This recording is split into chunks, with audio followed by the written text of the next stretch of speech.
Hello students, welcome. आज हम लोग पढ़ेंगे preposition. What is preposition and how can be use this preposition in a sentences, particular in exams. परीक्षा में हमारा जो प्रीपोजिशन है वो कैसे यूज किया जाएगा। तो पहले हम ये जानने की कोशिश करते हैं कि प्रीपोजिशन है क्या। अगर मैं प्रीपोजिशन की बात करूं तो प्रीपोजिशन क्या होता है?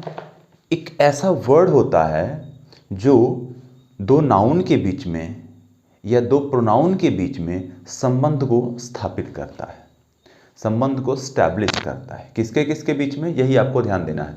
दो नाउन के बीच में अथवा दो प्रोनाउन के बीच में। अच्छा, इसमें एक नाउन या एक प्रोनाउन भी हो सकता है, ठीक है। तो अब ये कैसे संबंध स्थापित करता है, आइए देखते हैं। जैसे मान लीजिए आपने एक उदाहरण सुना होगा कि the book is on the table. समझना, the book is on the table. ये एग्जाम्पल आपने देखा होगा। यहां पर ध्यान दीजिए, ऑन जो है प्रीपोजिशन है। क्या है? Preposition, PREPO। अब ये कैसे हो रहा है जरा समझें। ये दो नाउन के बीच में कैसे रिलेशन को स्थापित करता है, ये बात समझना है। यहां देखिए, पहला कह रहा है कि द बुक, ये एक नाउन है। दूसरा कह रहा है द टेबल, ये एक दूसरा नाउन है। क्योंकि बुक भी नाउन है, आपको पता है, ये भी एक वस्तु है और टेबल भी एक वस्तु है। इन दोनों के बीच में जो परस्पर संबंध दर्शाया जा रहा है वह ऑन के द्वारा दर्शाया जा रहा है। मतलब बुक का जो संबंध है वो टेबल से है ना, टेबल का संबंध बुक से है। तो दो नाउन परस्पर क्या करते हैं, एक संबंध दर्शाते हैं। और संबंध दर्शाने का काम जो वर्ड करता है, जैसे यहाँ पर ऑन कर रहा है, जैसे बुक टेबल पर है, तो ये शब्द जो है ऑन शब्द यहाँ पर प्रीपोजिशन कहलाएगा। तो ये होता है क्या? प्रीपोजिशन। क्लियर? एक बार फिर से देख लें। प्रीपोजिशन एक ऐसा शब्द होता है जो दो नाउन के बीच में अथवा दो प्रोनाउन के बीच में संबंध को स्थापित करता है। इसका नाम ही है संबंध सूचक अव्यय। ध्यान दीजिएगा, ये क्या होता है? संबंध सूचक। ये संबंध बताता है, लेकिन संबंध किसका, किसके बीच में संबंध? या तो दो नाउन के बीच में संबंध होगा या फिर दो प्रोनाउन के बीच में संबंध होगा, अथवा एक नाउन एक प्रोनाउन हो सकता है। पर ये नाउन और प्रोनाउन के अतिरिक्त किसी और का संबंध नहीं दर्शाएगा। इस बात को हमेशा ध्यान में रखना है, तो प्रीपोजिशन कभी गलत नहीं होगा। चलिए अब आगे बात कर लेते हैं। इसके कुछ एग्जाम्पल्स हमने एग्जाम के पॉइंट ऑफ व्यू से लिए हैं, देख लेते हैं। पहला कह रहा है कि I do not agree dot dot dot you, और आगे दो ऑप्शन दिए हैं, विथ एंड टू। ध्यान दीजिए, जब एग्री की बात आए, जब सहमति की बात आए, हमेशा ध्यान रखना, तो सहमति के साथ हम लोग विथ का प्रयोग करते हैं। ये बहुत ही फैक्ट चीज है। जब किसकी बात हो? सहमति की बात हो, यानी एग्री। एग्री अपने साथ टू को कभी नहीं लेता, एग्री अपने साथ विथ को लेता है। और इसका सीधा सा अर्थ होगा कि मैं सहमत नहीं हूं आपके, विथ लगाएंगे तो साथ, मैं आपके साथ सहमत नहीं हूं।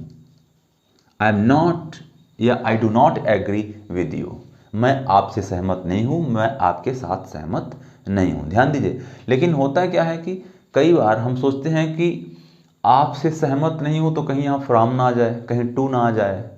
तो ऐसा नहीं होगा। आपको कैसे ध्यान रखना है? एग्री को ध्यान में रखना है। एग्री विथ, ये आपको ध्यान रखना है। जैसे आप यूज करते हो वेट फॉर, वेट शब्द अगर कहीं है तो प्रीपोजिशन फॉर ही आएगा। ये अपने साथ फॉर को लेता है, ठीक है। I am waiting for the bell, तो वेट फॉर को अपने साथ लेगा। इसी प्रकार एग्री अपने साथ हमेशा विथ को लेता है, तो यहां पर विथ ऑप्शन सही है। ये हमेशा ध्यान रखिएगा। सेकेंड वन कह रहा है कि we prefer wisdom dot dot dot wealth. अब यहां पर दो चीजें कह रहा है, एक तो विजडम, ये भी नाउन है, दूसरा वेल्थ, ये भी नाउन है। इनके बीच में हमें प्रीपोजिशन लगाना है, इनके बीच में संबंध को दर्शाना है। तो यहां ध्यान दीजिएगा, I prefer wisdom to wealth, यहां टू का प्रयोग किया जाएगा। अब टू क्यों होगा, ध्यान दीजिए। इंग्लिश ग्रामर में कुछ ऐसी डिग्री होती हैं जो हमेशा और हमेशा कंपैरेटिव डिग्री में होती हैं। ना उनका पॉजिटिव फॉर्म होता है, ना ही सुपरलेटिव फॉर्म होता है। जैसे मैं कुछ के नाम गिना देता हूं, जैसे इंटीरियर, सुपीरियर, ध्यान से समझिएगा, इसी प्रकार जूनियर, सीनियर, और इसी क्रम में एक और भी है कंपैरेटिव डिग्री, प्रेफर। कौन सी डिग्री है ये? Comparative degree. ऐसी कंपैरेटिव डिग्री जिनका पॉजिटिव फॉर्म और सुपरलेटिव फॉर्म नहीं होता, उनके साथ तुलना करने के लिए, दो नाउन के बीच में तुलना करने के लिए हम देन की बजाय टू को लगाते हैं। ध्यान दीजिएगा, इसलिए यहां पर टू लगा रहे हैं। लेकिन वैसे दो आदमी की तुलना कर रहा हूं, जैसे Ram is taller dot dot dot Shyam, तो हम वहां देन लगाएंगे, Ram is taller than Shyam, ठीक है। लेकिन यहां पर नहीं लगाएंगे, क्योंकि यहां पर क्या कह रहा है? प्रेफर है। तो इनके नाम आप याद रख लीजिए, प्रेफर हो गया, इंटीरियर हो गया, सुपीरियर हो गया, एक्सटीरियर हो गया, साथ ही साथ सीनियर हो गया, जूनियर हो गया। ये इन कुछ शब्दों को आप ध्यान में रखें और जनरली एग्जाम में यही पूछे जाते हैं। जैसे एक बार एग्जाम में आया था कि I prefer tea dot dot dot milk, तो प्रिफर है तो टू ही आएगा, ये ध्यान रखिए, है ना। सीनियर है, जैसे he is senior dot dot dot me, तो he is senior to me, ठीक है। ये senior, prefer, junior, interior, exterior, इनको आपको ध्यान में रखना है, ठीक है। आप चाहें तो नोट भी कर सकते हैं। Next one is he died dot dot dot malaria. Malaria एक बीमारी का नाम है। यहाँ देखो एक प्रोनाउन है और यहाँ एक नाउन है। बीमारी का नाम तो नाउन हो जाएगा और यहाँ ही जो है ये प्रोनाउन है। यहाँ प्रोनाउन और नाउन के बीच में संबंध दर्शाया जा रहा है, ठीक है। अब कह रहा है कि ही डाइड, जब कभी किसी के मरने की बात की जाए, ध्यान दीजिएगा, तो वहां पर हम लोग प्रीपोजिशन ऑफ का यूज करते हैं। अगर वह व्यक्ति मर रहा है किसी भी चीज से, किसी भी वजह से, बीमारी से मर रहा है ना, जनरली तो हम क्या करेंगे? बीमारी के लिए हम ना तो फ्रॉम का यूज करेंगे, ना तो बाई का यूज करेंगे, बल्कि क्या लगाएंगे? ऑफ का यूज करेंगे। मतलब ही डाइड ऑफ मलेरिया, यहाँ पर ऑफ का प्रयोग होगा। अगर यहाँ लिखा होता he died dot dot dot cancer, तो हम क्या लिखते हैं? ही डाइड ऑफ कैंसर, ठीक है। ही डाइड ऑफ ट्यूबरकुलोसिस, ठीक है। ही डाइड ऑफ, ये जो भी बीमारी का नाम आएगा, है ना, तो हम यहां पर ऑफ का प्रयोग करेंगे। बीमारी का नाम मीन्स ऑफ का प्रयोग होगा, ठीक है। आगे next one is what are you doing here dot dot dot this hour. आप दिस आर क्या कर रहे हो यहाँ पर, ये ऐसा पूछा जा रहा है। अब ध्यान दीजिए, यहाँ पर बात हो रही है यू की और यहाँ पर बात हो रही है आर की। तुम इस घंटे क्या कर रहे हो यहाँ पर, है ना। यहाँ भी एक प्रोनाउन है, एक नाउन है, इनके बीच में संबंध बताना है। यू का संबंध घंटे से है, इसको दर्शाने के लिए हम यहाँ पर लगाएंगे एट का प्रयोग। ध्यान दीजिए, ऐट का प्रयोग हम तब करते हैं जब टाइम हमारा फिक्स होता है, जब टाइम हमारा एग्जैक्ट हो तो हम वहां पर ऐट का प्रयोग करते हैं। और जब वो कह रहा है कि दिस आर क्या कर रहे हो, तो यहाँ पर ऐट का प्रयोग हो जाएगा, क्योंकि यह एक फिक्स समय का बोध कराता है ना। जैसे आपको कहना है कि मेरा विद्यालय 10 बजे ओपन होता है, तो हम कहेंगे कि my school opens eight 10 o'clock। 10 o'clock क्या है? एक फिक्स टाइम है। इसी प्रकार यहाँ पर एक सवाल किया जा रहा है, तो यहाँ पर भी क्या लगेगा? ये एक फिक्स टाइम को दर्शाता है, इसलिए यहाँ पर एट का प्रयोग किया जाएगा, ध्यान रखना। तो what are you doing here at this hour. Next one is कह रहा है कि Sohan is dot dot dot 6 feet टाल। सोहन जो है 6 फीट का लंबा है। अब इसमें 6 फीट का लंबा है, लंबाई ऊपर की तरफ बढ़ती है, ये आप सबको पता होगा, है ना, ऊपर की तरफ जाती है। तो ध्यान दीजिए, जब हम ऊंचाई की बात करते हैं तो ओवर का प्रयोग करते हैं। इवन की एबव का भी प्रयोग करते हैं, लेकिन एबव का प्रयोग हम तब करते हैं जब वह हमारे टच में ना हो, है ना। जैसे अगर मेरे सिर के ऊपर कोई फैन है, तो मैं क्या बोलूँगा?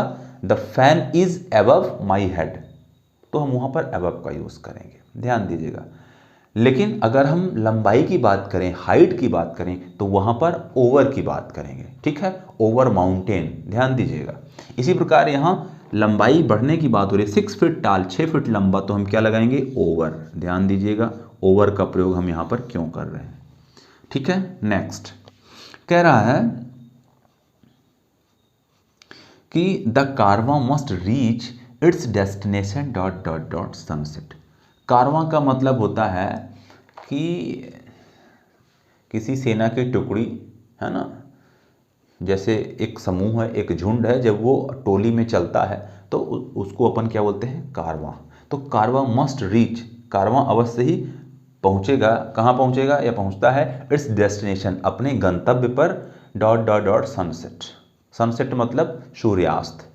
अब यहाँ पर आपको 3 प्रीपोजिशन दे रहा है, वाई, एट और ऑन। तो ध्यान दीजिएगा, जब भी हम इस प्रकार की बात करेंगे, सनसेट मतलब कि जो हमारा कारवां है, जो हमारी मंडली है, वह अपने गंतव्य तक पहुँचेगी। कब तक? सूर्यास्त तक पहुँचेगी। तो जब हम सूर्यास्त तक की बात करेंगे तो वहाँ पर बाई का प्रयोग होगा। तक के सेंस में, the Karwaan must reach its destination by sunset. यहाँ बाई का मतलब तक के अर्थ में प्रयोग किया जाएगा। समय को बताने के लिए भी हम बाई का यूज़ करते हैं। बाई का अर्थ द्वारा के अर्थ में भी किया जाता है, ये ध्यान दीजिएगा। जनरली आपने वॉइस में पढ़ा ही होगा कि है ना, कि I am beaten by Shyam वगैरह वगैरह। अगेन देखिए, कह रहा है कि we should write dot dot dot ink.